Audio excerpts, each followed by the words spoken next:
Once upon a time, back in the 20th century, business management was all about results, creating shareholder value. It was pretty straightforward, really. You just needed to understand your market, be clear about what products or services you made for that market, and then make what you make as efficiently as possible. Your strategy was primarily focused on growing your business, doing more of what you'd always done. At the turn of the century, Frederick Winslow Taylor's scientific management movement defined the relationship that a business had with its people. To help the corporate factory run smoothly, efficiently, productively, Taylor created the professional manager. They were the thinkers, and employees became the doers. How did that work? Well, the managers told employees what was expected of them, and then employees implemented the procedures that the thinkers had put in place to meet those expectations. You are primarily assessed on two things: your ability to accurately predict and then successfully deliver on your short-term growth and profitability targets. For employees, performance reviews were largely carrots and sticks.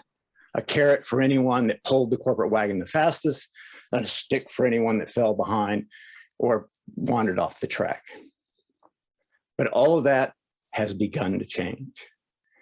As we head into the 20s, the world has shifted. Business expectations have unfurled and lifted. Consistent and repetitive won't cut it anymore, because that's what they make the robots for. They're smarter and faster every single day. And they don't need managing, at least not a carrot or stick wielding way. And because everybody's got them, productivity economies become a race to the bottom. A race where winning is fraught and second is common. A place where it's too damn easy to be forgotten. And the knowledge economy that all the thought leaders tout is being replaced by one where learning is what it's all about. See, it don't matter what you know about how the world is changing. You got to learn how to learn if you're going to change with the changes. No matter how big your data or how much you know, you got to learn to keep up if you're going to continue to grow. Learning from your execution and executing what you're learning. That takes a different workplace since the century's turning. You got to relate to people different these days, and that means you got to learn how to lead in very different ways. But expectations go beyond results and agility. You also have to embrace your social responsibilities. Investors, shareholders, customers, and talent all look for a business that looks after the planet. They look for a workplace that engages employees and responds to millennials' unique needs. A place that's diverse, inclusive, equal, safe, and fair. Damn, that's a lot of leadership balls to keep in the air. So that's why I want to propose a unique and different perspective. One where your leadership is more leveraged and effective. You see, diversity ain't an HR problem that'll yield a demographic change. Like it ain't a problem at all if you just rearrange your brain. It's the leadership opportunity of this century's greatest significance, a chance to tap into your people's knowledge and difference, to create a workplace that motivates and fulfills while building an organization with greater strength and resilience. Now, I know that my rhyme might sound like a social contract, a pact to interact with the folks you want to attract, but in fact, it's an act that goes beyond just that. It's a key that unlocks the door to your best possible future, and a future that's changing in ways you just can't ignore. And isn't that what a COVID-affected, socially neglected world expects? Isn't that what today's leaders are looking for? What? You say you want more? The diversifying I'm talking about has broad-based, socially significant effects.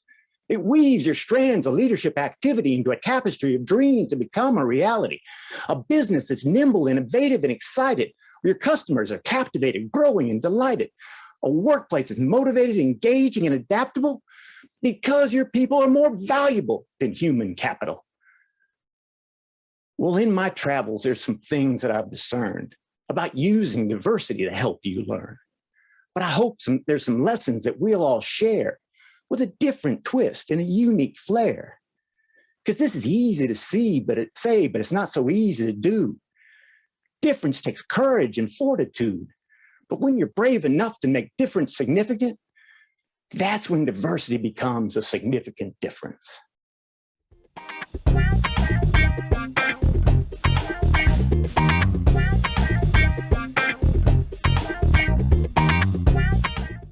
Welcome to the premiere of the Difference Project, a exploration of how to use difference to make a difference.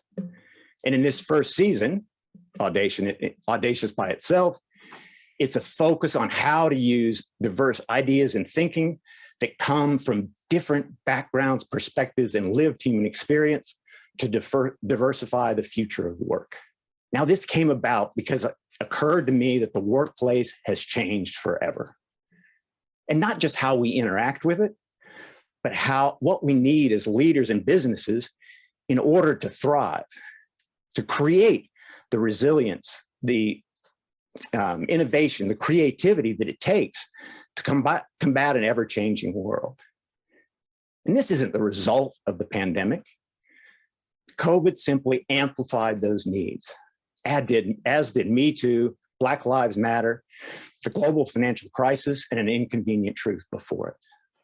So I started to think, what can we do to actually create the sort of workplaces that will allow us to take advantage of difference? What if difference is, in fact, the key to creating those workplaces? What if being seen for our difference is the way that we engage and motivate our employees to join that sort of a workplace? What if we could create a conversation, a discussion around the value of difference, a resource, a community that would bring people in that want to create different sorts of workplaces, that you want to use the value of diverse thinking and experiences to elevate their business to new heights? And so the Difference Project was born. Now, I know you might be thinking that what makes this different than any other podcast or webinar or live stream, or hell, just another in a long series of Zoom meetings? Well, I reckon it's different if it's done with you, not done to you. If, as my co-host Mike Emmett likes to say, the people that join us live are the producers of the show, not the audience. So we would like to invite you to join the conversation. Get active in the chat and tell us where you want this conversation to go. Where do you want to have this discussion? We encourage you to ask the questions and to bring up the points you believe this panel that has graciously agreed to show up today should be discussing. So without further ado, I want to bring in my co-host, Mike Emmett. Hello, Mike. Hey, Jeff, how are you going? It's great to be here. Good. You said you were going to do some stuff at the top of the show, and I've worked with you many times, but honestly, what a great intro. We couldn't have had a better start to what it is we're here to talk about. So thanks so much. Don't believe I made it through it, actually. Well, so I was so busy listening, I missed the cue for the opener, so it's going to be a little rough around the edges today. This is, we're trying to make something slick and interesting here, and a different experience in Zoom for those who are, part of our Zoom gathering over here. We would love to have cameras on because, we can actually, we're part of this, we're all part of this together, and it's really nice to see you. I can see at least one face with cameras on and a few without there. So it's great to have you with us today. Mike's muted is courteous whilst we're doing this, but, we'd love to actually see your faces and your reactions. If you can't see the show in full screen at the moment, though, please make sure that that you do pin the show video feed. We've spotlit it for everyone, but if there are some older versions of Zoom that don't allow that. Cool. So I guess before we do that, actually, let me see if I can do this off the top of my head. We know you got rhymes and can hit us with some knowledge, but why don't you make sure the First Nation peoples are acknowledged? I love when Jeff is on a bent. I won't do any more of that. He's on a rhyming bent at the moment. It's just so good. It's coming. It is a great point. I'd like to acknowledge the traditional owners of the lands that we meet on today. For Jeff and myself, that's the Wurundjeri people of the Kulin Nations. I pay my respects to their elders, past, present, and emerging. So if you are watching this on YouTube on the replay, well, the best way to be part of this conversation is to register for the Zoom gathering at thedifferenceproject.com.au. I have a fancy graphic for the differenceproject.com.au, Jeff. It's coming up right now. There it is. Mike, we don't actually have a website yet, man. Oh, well, that's awkward. What if they just email us? How about if they email us? There we go. Oh, and do you know There you what? go. Yeah, so- But it's got to be .com.au, doesn't it? So, Yes, there you go. Look at that. Yeah, it's .com.au. So, we'll get this by episode 6 or 7. I reckon we'll have this nutted, Jeff. But at the moment, we're just reveling in our slightly rough edges. But yeah. Why don't you introduce the rest of the panel? Yes. Moving on to the introduction. Okay, so let's kick that off. Lee Blundell, as a professional, Mike, there you go. As a professional people whisperer, author, and speaker, and one of YMAG's top 10 women to watch in 2019, and quite frankly, beyond from my perspective, Lee is known for creating safe spaces to explore the issues and opportunities of inclusion, belonging, and allyship in practical and profound ways. So welcome to the show, Lee. Thanks, Jeff. I'm delighted to be here. And I really wish I had prepared some spoken word piece to rise to your level. I am so floored by your genius. It was so beautiful. Congratulations. Thank you. Well, there'll be plenty of opportunities in future episodes. So. Yeah, no, they're all yours. They're all yours. Cool. So you're joining us from Melbourne today. Is that correct? The earthquake capital of Australia? Indeed, yes. I'm coming to you from the beautiful Bunurong lands, and I would also like to pay my respects to their elders past, present and emerging. Yes, I am from the earthquake capital of Australia right now, Melbourne. A dubious distinction at best. So I've got to ask, what is a people whisperer, and how might that speak to the issues of difference and belonging? I started my entrepreneurial career 15 years ago as an executive coach, and that led to working with teams and leadership groups, leadership development programs, keynote speaking, authoring, and so on and so forth. But the thread amongst all my work is working with individuals, hearts, minds, souls, what makes them tick, why do people do what they do, how do we get the best out of them, how do we relate to one another. And so this idea of the professional people whisperer was really just a result of my complete obsession with all things human behavior and wanting to tune into the invisible that makes the difference, So, as humans, we affect and infect one another just by being in each other's presence. And for me, in a world where we need to rely so heavily on each other, and in a world that is constricting so quickly, we really need to be able to understand how we respond to differences, to things that make us uncomfortable, to people we don't understand, we don't get along with, and maybe don't even like. So for me, it's really about how do we humanize the leadership landscape? Yeah, cool. Very cool. Thanks, Lee. Well, that leads us to Gina Cox. Dr. Gina Cox, she's an organizational psychologist, founder and CEO of Feels Human, and is author of the forthcoming book, Leading Inclusion. For 20 years, she has advised and coached Fortune 500 leaders on how to build psychologically healthy and inclusive organizations and how to optimize their leadership impact within those organizations. Hi, Gina. Welcome to the show. Oh, it is so much fun to be here.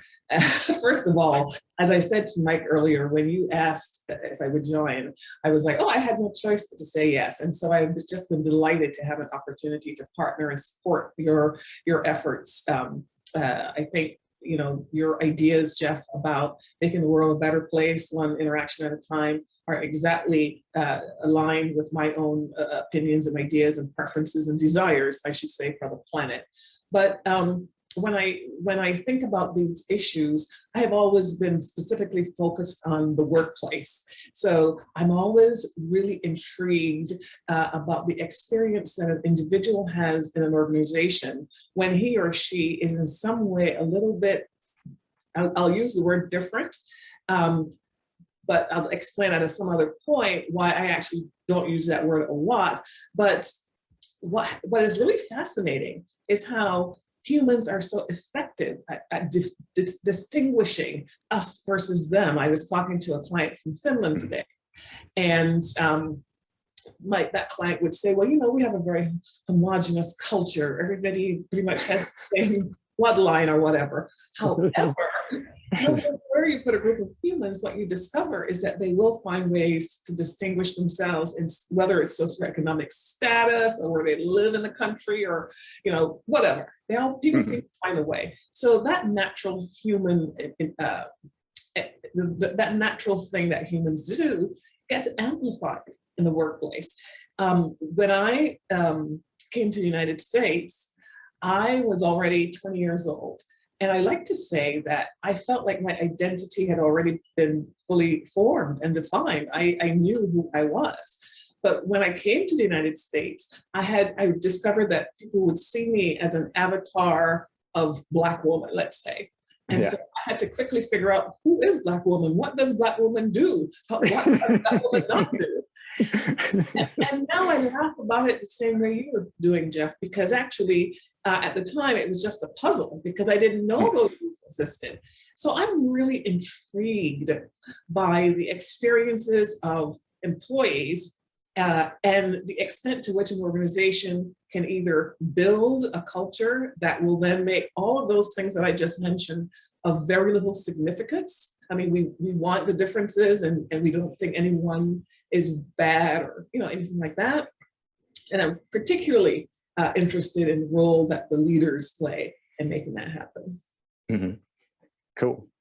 Yeah, I've read that you say the vibrancy of difference is the secret to innovation, which innovation inherently embodies creativity. And so it's capturing all those pieces and parts that we so often want to homogenize or divide is really what this is all about for me. Yeah. Cool. Only if you make space. Thank you. Yes, absolutely. Oh, now over to our third panelist, David Middleton. David has spent 30 years in the infrastructure engineering and construction industry as a senior executive, a board member, and most recently as chair for the newly formed Greater Western Water Utility in Melbourne. But most profoundly is a genuine believer in the power of people. And I know that because David and I worked together for a decade plus, actually. So welcome to the Difference Project, David. Jeff, thank you. Thank you for the invitation today. Can I also acknowledge the traditional owners of the land that I'm speaking to you from today, the people of the Kulin Nation. I thought you were actually going to wrap the acknowledgement to country just before, Jeff, and I would have marked you as the first person to have ever wrapped an acknowledgement to country. I'm disappointed you didn't. I'm hoping you will. I'm hoping you will in subsequent episodes, and in fact that people will write in and demand it. I know I'm certainly going to do that.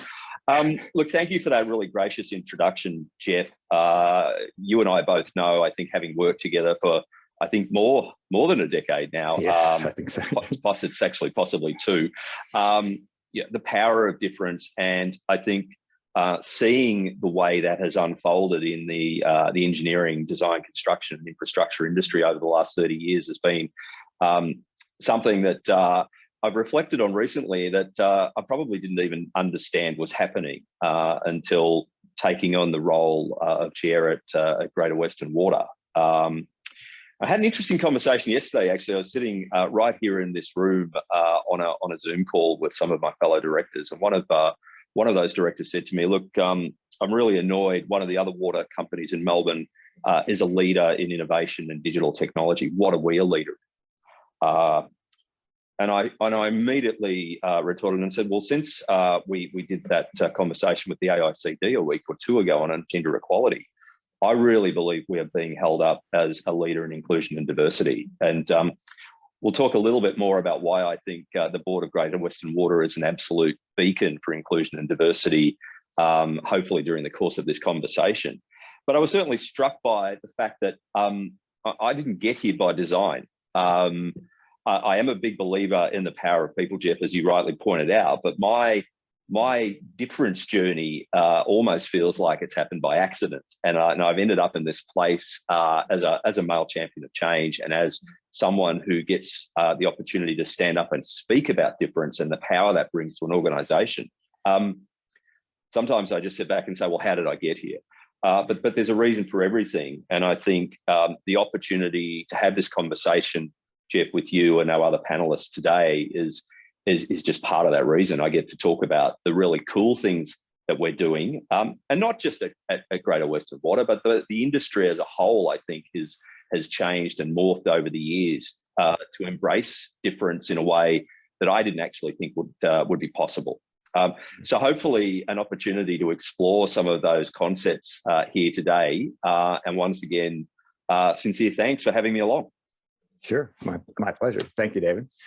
Well, Mike, let's get stuck into the conversation. I think you've got a few questions to tee up for our panelists, and from a panelist perspective, if you want to contribute, jump in. Fantastic. Thanks, Jeff. Well, the first question right off the back is actually one from me. Jeff, why are we doing this?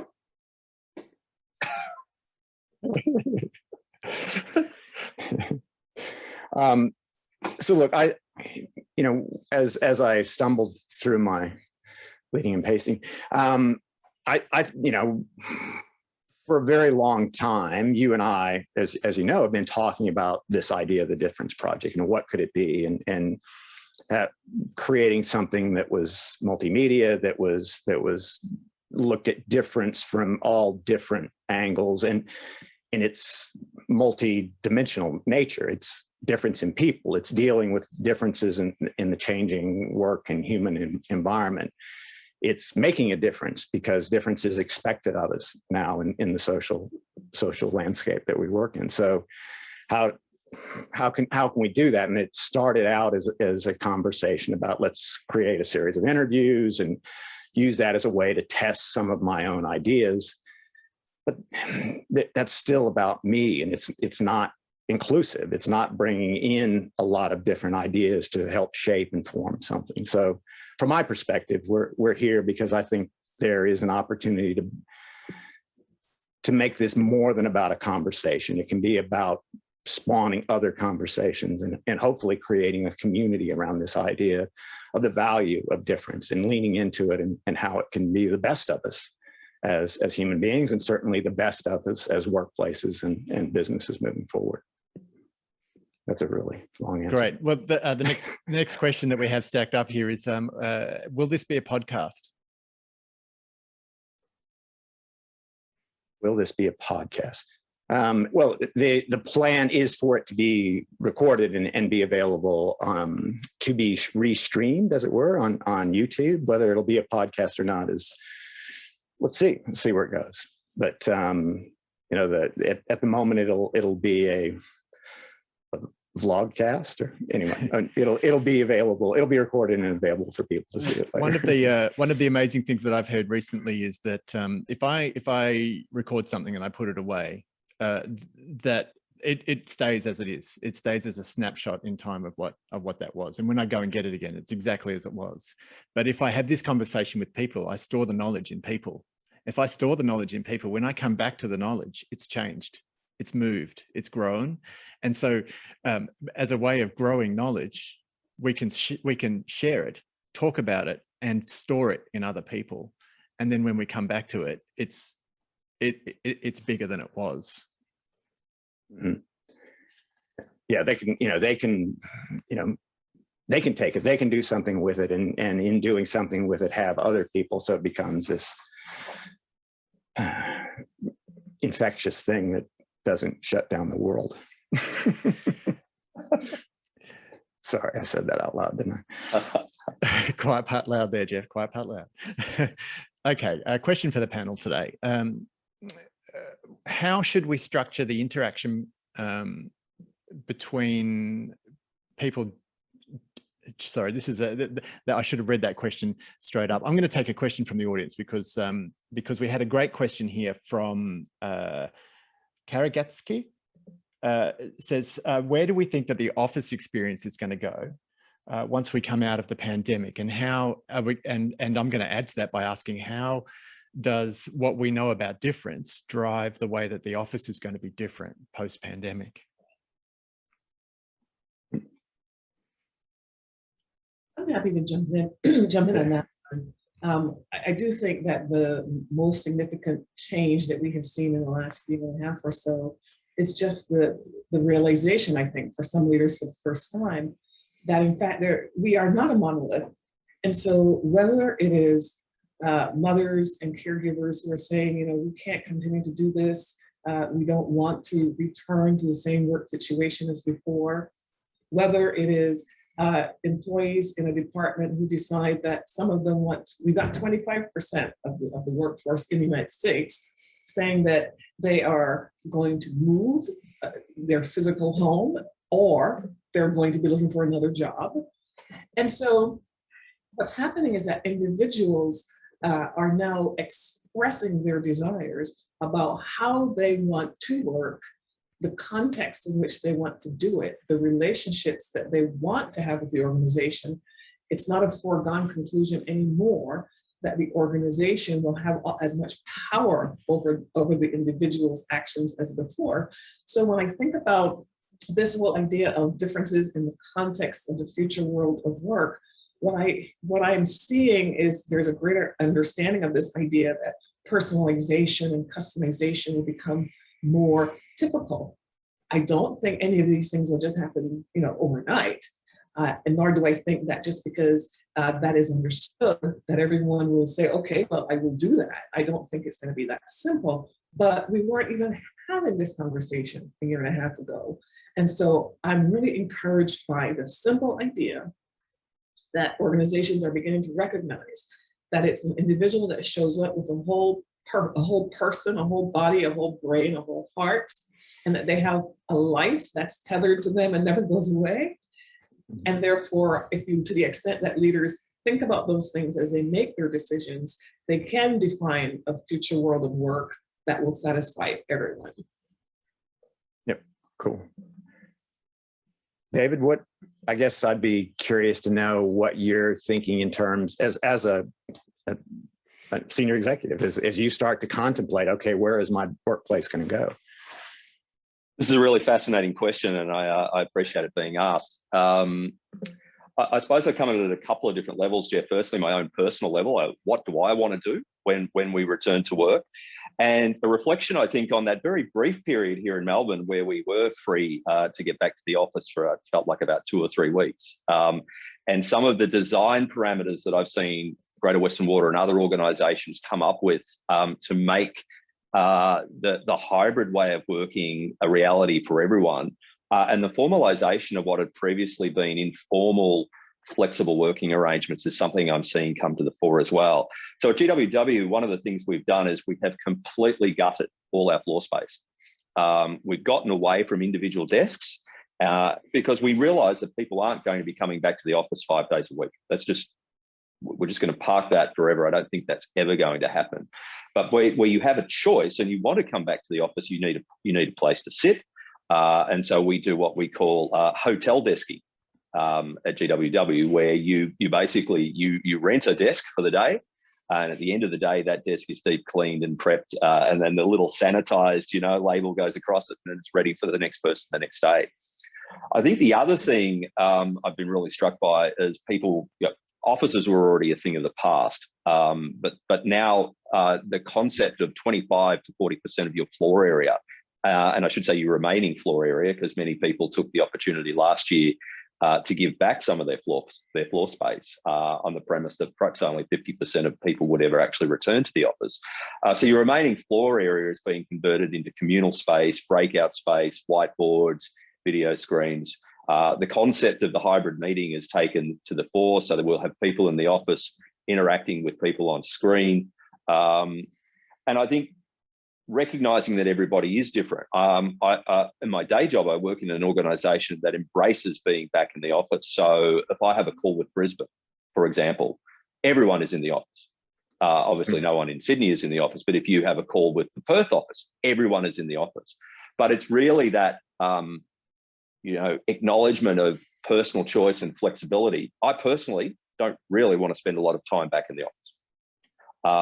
I have equipped my house to the point where I have everything that I need, and even through earthquake and riot, I can bunker down and know I'll be okay.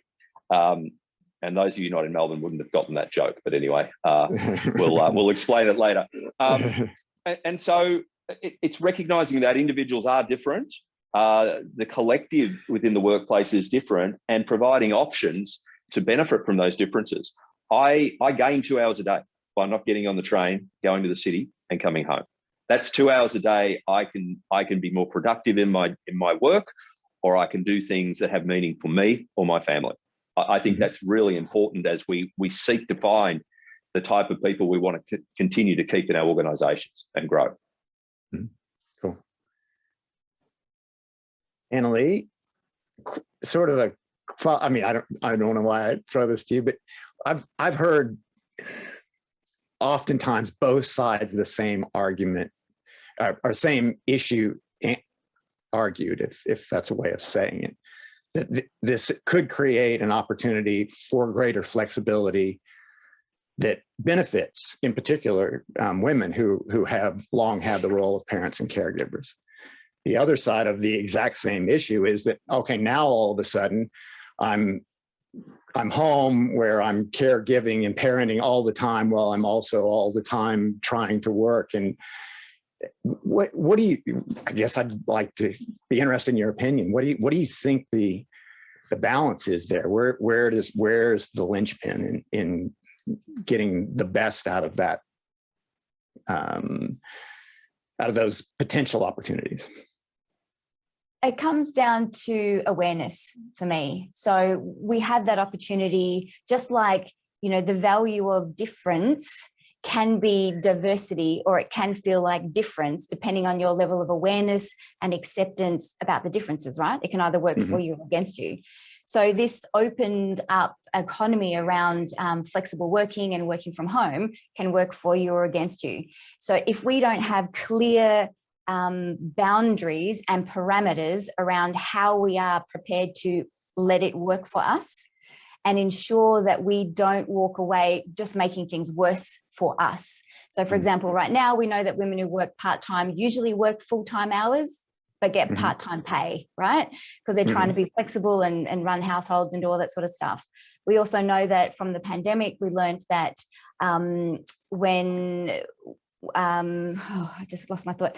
Oh, that's right. So we offer flexible working, and that means that people can do a couple of days at home, and we bring people into the office a couple of days, which is brilliant for a lot of people for a lot of reasons. If we're not careful as to how you consciously structure that opportunity, it can make things worse for women. Visibility is one way that people get ahead in a workplace, right? So if I'm available for networking and lunches and travel and cocktail and conferences, yep, I can schmooze my heart out, and I am known to the right people at the right time in the right way. If I am now working part-time, I have less access to that visibility, less access to those opportunities. So if the way I've structured my part-time work means that I'm home every Monday, Wednesday, and Friday, and the boss is only at work every Monday, Wednesday, and Friday, I never get visibility with the right people because I'm never in the right spot at the right time. So structuring work from home and hybrid work to really make it work for everyone evenly, you want to consider things like bringing everyone back on the one day. So there's equal amounts of visibility from a career progression opportunity.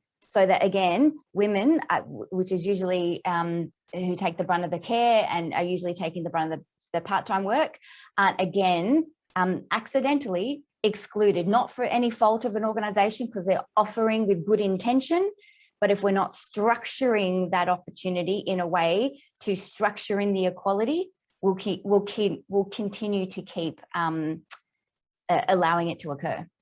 Okay, cool. All right, let's move on to the next question, Mike, because we could build a whole episode around this, I reckon. Thanks, Jeff. So next question comes from Gina. Thanks for putting this question earlier. What are the dimensions of difference that should be part of this conversation? And is this indeed a global conversation? Well, since I asked it, I might as well. Yeah, can you start?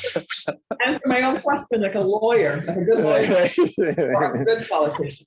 I don't know if the right ones. But before I actually do that, I did want to say something and follow up to the last thing we were talking about. When we talk about these dimensions of difference, one of the most important things I want to point out is when we were talking in that last segment, we have to be really careful.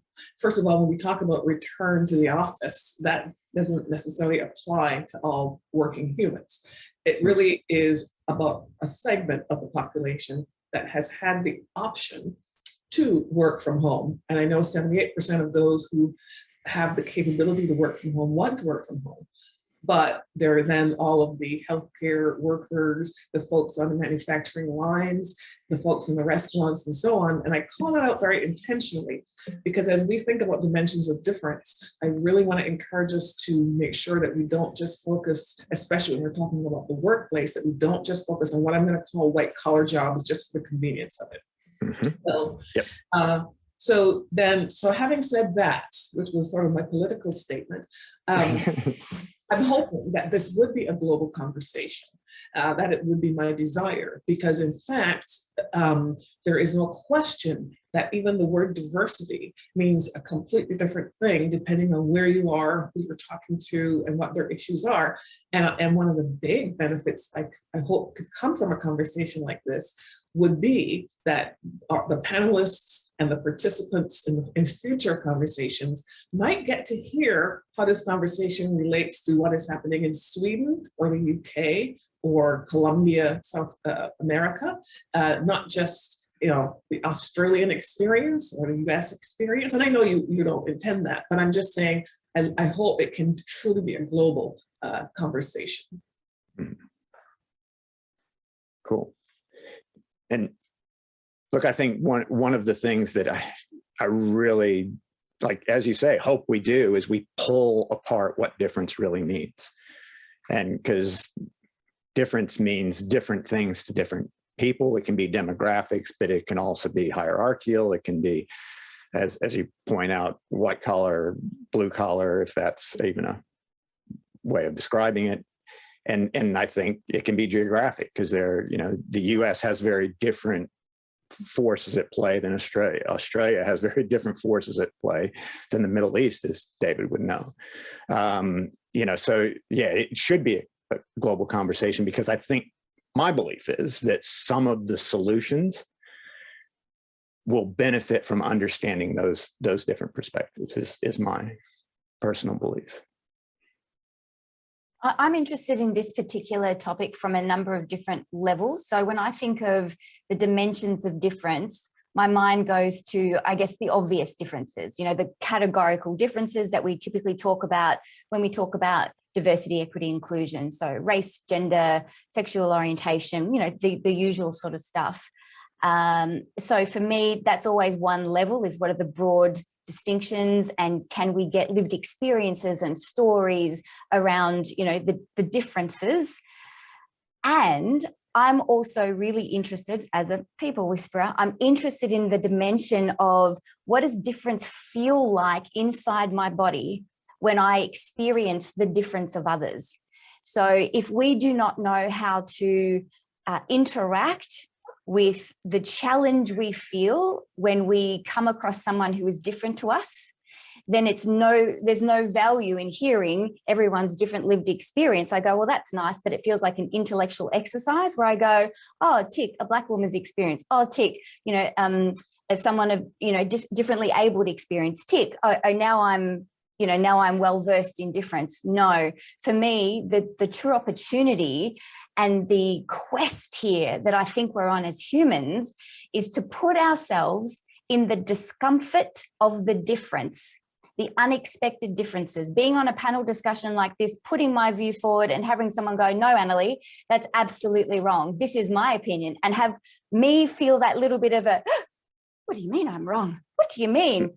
You must not be like me. My brain goes into, hijack mode. And all of a sudden I put up a little bit of a barrier between you and I because we're now disagreeing. And whether that's happening at a microaggressive level where you're doing something that I'm just not okay with, and I'm projecting, some racism, misogyny, sex, whatever it is, I'm feeling uncomfortable because of how you are in the world. And I'm not clear on how to deal with my own discomfort.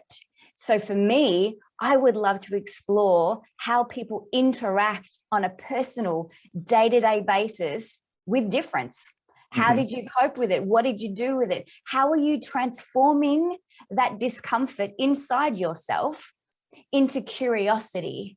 So that difference becomes the value of diversity. Yeah. And that's it. Yes, perfect. Because that is the value of diversity. When you can sit in that difference and still interact and create and work interdependently toward solutions, outcomes, something larger than yourself, that's when you're tapping into that real value of difference. And David and I would certainly know this. We come from an industry that's certainly male dominated.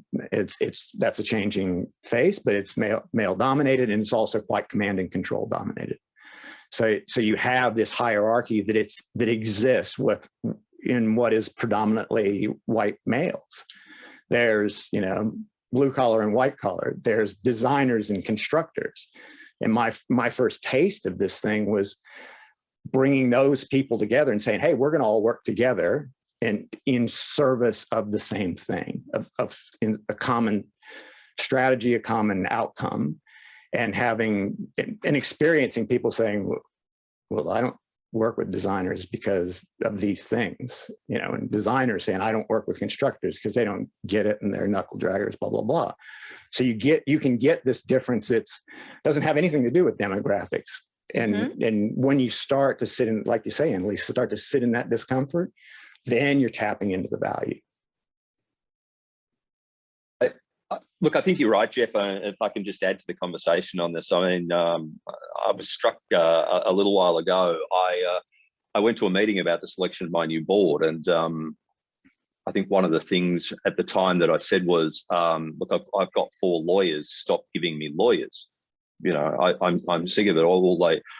I just get legal speak around the board table. But when I stepped back from that, and I had a realization, I realized one of my lawyers is a member of the LGBTQ community. One of my lawyers is a prominent member of the Jewish community. One of my lawyers is actually also an agricultural scientist. So when I step back from the label of lawyer and look beyond that to the lived experience, the diversity of thought, and what each of them added around the board table, I realized I had blanket labeled people incorrectly, and it didn't matter that they were lawyers. The lawyer is simply the name of the degree they did at university 25 years ago. It's that diversity of thought and lived experience and the things that have happened to them in their life that they bring that make the conversations and the decision-making process so rich. And so that was a really important learning for me. Stop judging a book by its cover and understand what sits underneath, and really drill in to what people are bringing to you and that experience that they bring around the table. And that's where the richness of diversity comes from.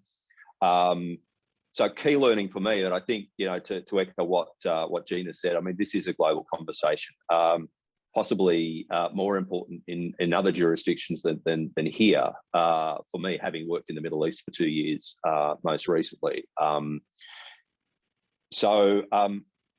Just tremendous that we're able to talk about these issues, and that the reach of your webinar, Jeff, will hopefully be worldwide. Dare to dream. Yes, dare to dream. Yeah. Well, technically the reach is, but whether the audience will be is the goal. So we should keep moving, because wow, this could be a really fabulous thing that went on forever. What do you got next for us, Mike? So the next question is it possible to make our differences our strengths?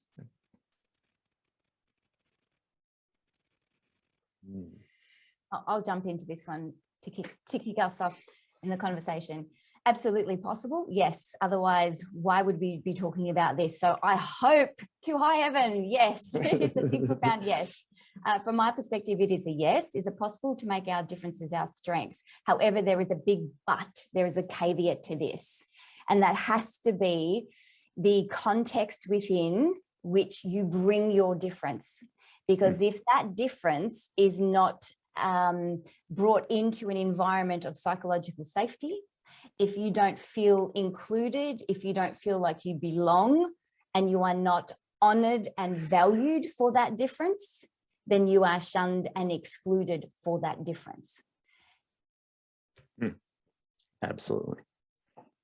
Yeah, and I would even ask different than what?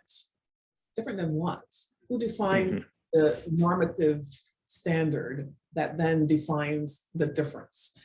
And I think, I hope we talk a little bit more about this, that you can explore that question a little more in these conversations, because each of us has a tendency to be victim to whatever cultural norms we've been a part of. And those of us, like on this panel, who think about these things every day, perhaps we are a little bit more evolved in understanding these ideas.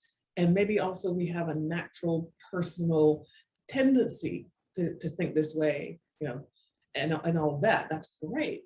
But the underlying issues that have to do with the power structure, the historical power sources, and this whole notion of difference, that is just such a huge, huge issue that I always want to ask, different than what? Yep. So I'm gonna have to rename the show. Okay. No, I think you make an excellent point, Gina, and that really is part of the exploration, because at the moment, difference is not a positive in our society for those that are deemed different. You know, it's divisive, and we're becoming more divisive. And you know, in business, difference is something to be stamped out. You know, we want consistency. We want things to be understood. We want normal. And if it's not the old normal, then I want the new normal. Well, what if the normal will always be different than what you've experienced before? Then I think, to me, that's when our diversity of thought and experiences and perspectives is our real strength, to allow us to find new pathways to deal with the change that is ever more pervasive in business and in life. And so that I think is, for me, that's the real answer. Difference, diversity, the diversity of thought, experiences, and perspectives that we bring is the strength that we're trying to tap into. And you have to do that by allowing people to feel comfortable and safe in whatever different they are from the social or cultural or fraternal norms in which they operate. Jeff, if I may, you know, I go back to Mike's initial question. Why are we here? What are we doing here? I mean, I'll try and illustrate why I think our differences become our strengths by way of an example. So my deputy chair is vision impaired. She is the first woman director in, we think, the Australian water industry, not just to be a woman deputy chair, but also to be vision impaired. Now, what does that mean from an inclusion perspective around the board table, where we spend an inordinate amount of hours with people coming into a room, putting PowerPoint slides up on a screen? It's useless for her. She can't see it. And so we have modified our entire approach in terms of the way that papers are distributed, in terms of the way we identify who's speaking. And we're not in a room, right? We're still doing this virtually. We have not met in a room collectively since this board was appointed. So if I start speaking, I have to say, Llewellyn, it's David. That's our protocol. If you come in to the Zoom or the Teams meeting and you put slides on the screen, you are instantly told you're not being inclusive, you're not being an ally. So what does that mean? How does that make us stronger? The way that we are seeing the information presented, the way we are talking about questioning it, developing points of view, and finally reaching conclusion has fundamentally changed, simply because we have someone different in the room who can't do what the rest of us do, which is see. That, to me, is a really profound example of why difference makes us stronger. We are now thinking and reacting and working in a completely different way than we were 3 months ago. Oh, David, I know so many executive clients of mine who would kill the PowerPoint slide deck. Well, there's a reason to do it. And look, and I've never been, and Jeff knows this, I've never been a fan of the death by 1,000 billion slides. You know, I have the attention span of a 4-year-old at the best of times. So this has been a wonderful thing for us in terms of how we recut the way that we deal with information. And I think for me, and for me, the cool thing is we also are seeing the person for who they are as a human. So it forces us to say, oh, why are we? Oh, all right. So I actually see you as a human being. I don't categorize you as somebody who has a physical disability. I'm now interacting with this human who has unique qualities, and that allows us. I would like to believe it opens the door for us to see everyone more as a human being and start to bring that into the way we interact. David, oh, sorry, Mike, how are we going question-wise? And we're certainly going not so good time-wise, but anyway. I mean, well, I think we're going great, but. Well, next question actually comes from our audience today. Any thoughts on how you mentor and coach staff, especially junior staff, in a non-office workspace?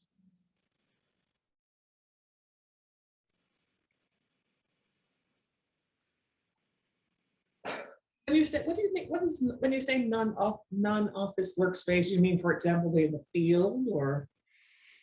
Well, I'm just going to make some comments and make that. I suspect the person asking the question was talking about, a distributed workspace where, we have people working at home, people in the office, etc. Yeah.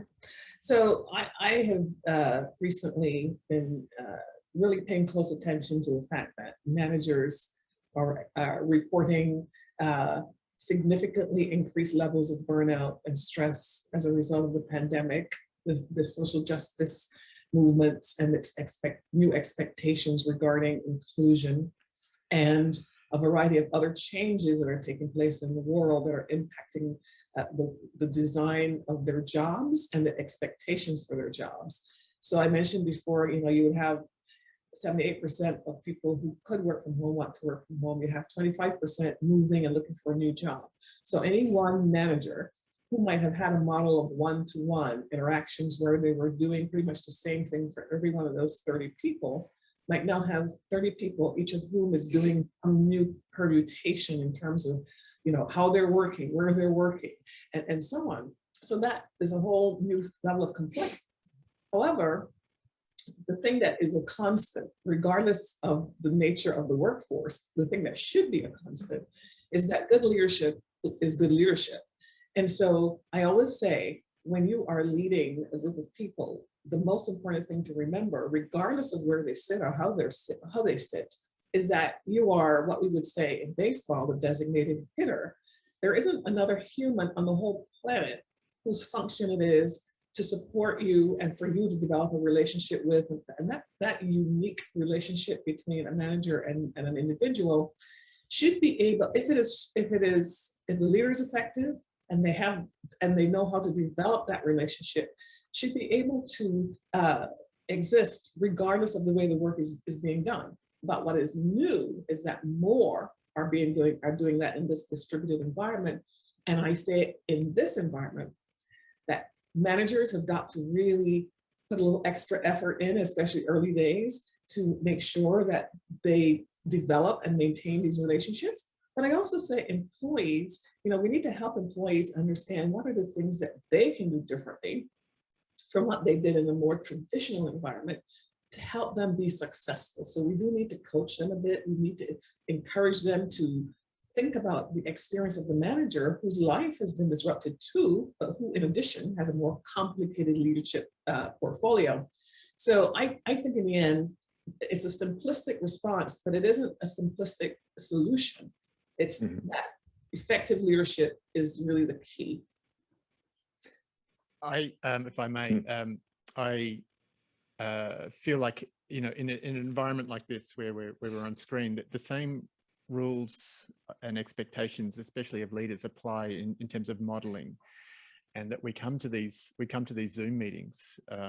We can't, you know, the normal rules apply: on time, undistracted, ready to go, and the basics are ticked off. You know, we sound okay, we look okay, we do a check. You know, we did a mic check at the start of this. It's simple things like that which say, I'm taking you seriously, I'm taking this process seriously, and whatever it is we're about to discuss, if we're about to go through a you know, something that is going to organically result in you know, what Jeff is on about and what you're all on about, the celebration of our differences leading to our greatest strength, then we have to take everything that we do, whether it's in the office or at home, it has to be taken seriously. So that's my bent, and actually one of the reasons that for me personally, I started this thing with Jeff.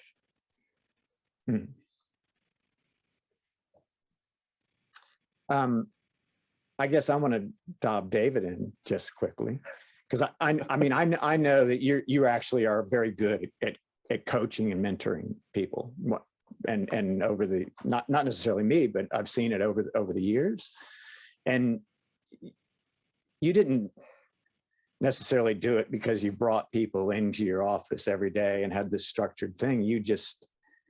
You had an approach where you just stayed in touch with what was going on in their life and made them feel as if they had an outlet for questions or concerns, or gave them a nudge where they needed it. What do you think that the world is changing in a way that doesn't actually, I guess, allow that to be a similar approach to be used moving forward? Oh, Jeff, I don't think so. Look, and thank you for your kind comments, but I think I'm still doing the same things I've always done. I just do them in a different way. You know, I used to do it. You used to do it around, you know, dare I say it, the water cooler or the photocopier or you know, the coffee shop. Now we do it on Zoom, Teams, and WhatsApp, and that continuing connection of, hey, what's going on? Are you doing okay? Have you got work? You know, are you finding your way along? That continues. I mean, I'm only 4 months into the role I'm in my executive life, and I recently I won't say I poached a young gentleman from my former company, but he decided to leave and he wanted to join me, and he has come along, and he started one day before we went back into lockdown. Which, you know, must have been tremendously difficult for him to have been thrust into this organization he knows virtually nothing about, with people he hasn't met except for me, and for a role that's probably not as well defined as I would like, in that it's in the digital space, and so it's a little bit emergent and requires a little bit more creativity than a structured role, which is, here's a design, just go away and do it. But I'm doing the same things with him as I've always done, Jeff. We have a regular check-in, we have a regular Teams call, and you know, interestingly, I have on my to-do list today, reach out to Brendan and see how he's going ahead of the public holiday that we have here, and is he doing okay? And just check in.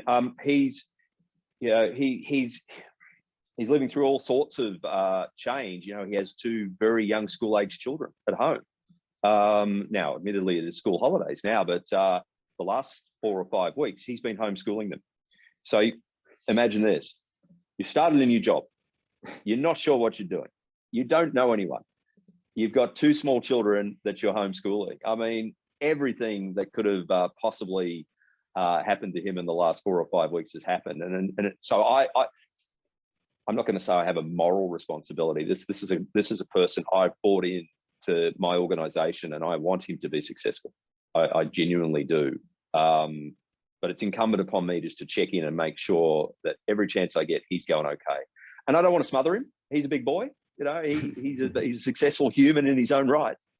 But we all want to know, I think, that there's someone out there that's got an interest in what you're doing and who you are as a human being, and will help you if they can.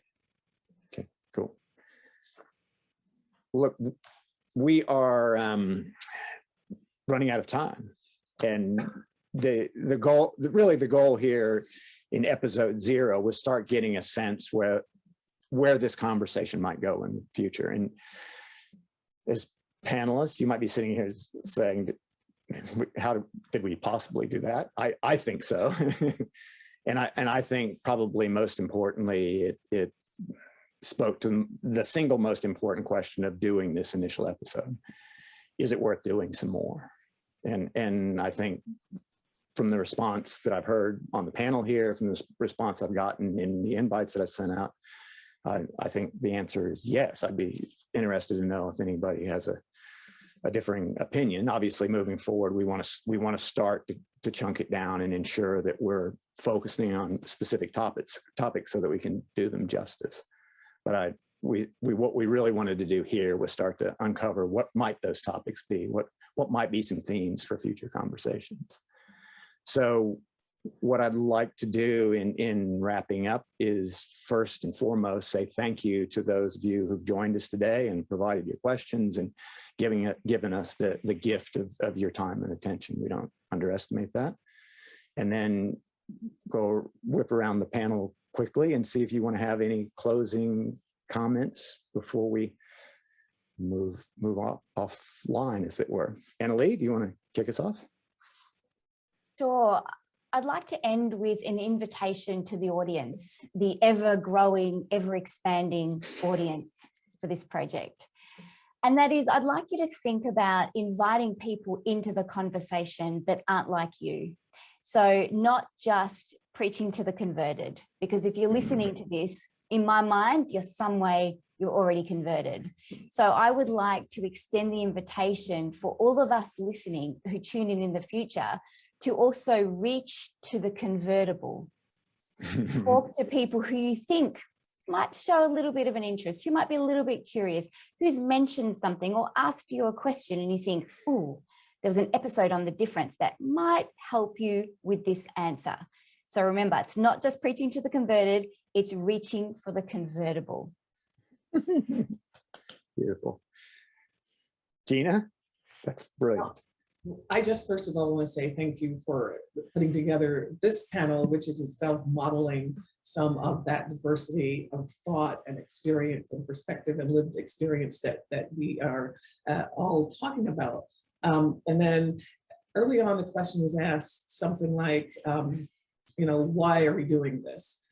And I just want to tell you why I would be interested in doing this, and say that to me, it feels as if this is a unique point in history. In my professional career, in my personal experiences, I have never before had the kinds of conversations that have the depth, the emotional depth, the collaborative honesty that I have had recently about what you call differences. And so to me, this is a unique point in time where we have this opportunity, those of us who are listening and participating on panels, to really help, as I totally agree with my colleague on the panel, to bring broaden, if you would, broaden the participation for that, so that people who may not today necessarily know what they can do, but sense that this is a unique time, can get some ideas about what they can do. So I think this is fantastic. Cool. Great. Thank you, Gina. Dave? Yeah, thanks, Jeff. And look, a huge shout out to you, I think, and I want to commend you for putting this together. I mean, this is brave. This is brave stuff, but this is important stuff and an important conversation. And I feel like we've started off really well, but we've kind of only just scratched the surface, and there's so much more here to unpack. I mean, I know we're past time, but we could have talked about this for hours and hours, and the conversation did feel to me to flow very, very naturally. Annalee, loved what you said.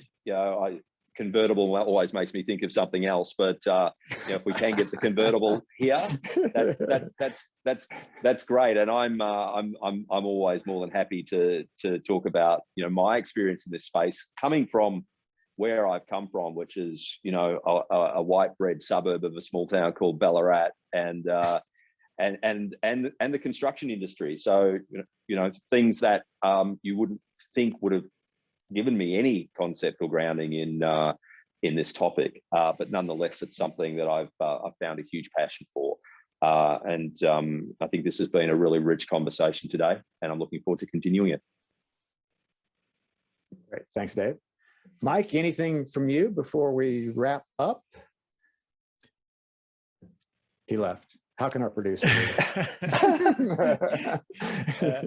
I'm just interacting with our audience over here. There've been a few really good questions to come from that, and I'd really like to encourage anybody who's watching this back on the replay to hit us up, info@thedifferenceproject.com.au, and register for the next one. Like, jump in on the Zoom, be part of it.